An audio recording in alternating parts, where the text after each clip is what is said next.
Magandang araw, ating kilalanin ang prutas na tiyesa, sa Ingles Lucuma lucmu.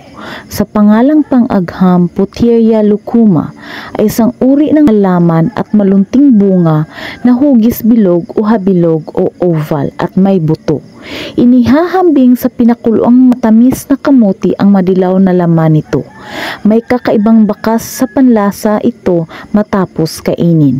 Nilalarawang kaakit-akit ang laman ng tiyesa. Matatagpuan at tumutubo ito sa mga bahagi ng Hilagang Amerika, particular na sa mga bundok ng Andes sa Chile, Peru, Bolivia at Ecuador. Matatagpuan rin ito sa silangang Asya tulad ng Pilipinas at Thailand. Binabaybay din itong tiyesa sa Chesa at Achesa. Tinatawag itong lucuma sa Peru, samantalang dianthao naman sa Thailand. Narito ang mga iilang benepisyo ng tisa o egg fruit. Nakapagpapalusog ng puso, nakakatulong na makaiwas sa pagkakaroon ng katarata, nakakapagpalakas ng immune system, nakakatulong na makaiwas sa ubo at flu, at higit sa lahat pinababa ang peligro ng diabetes.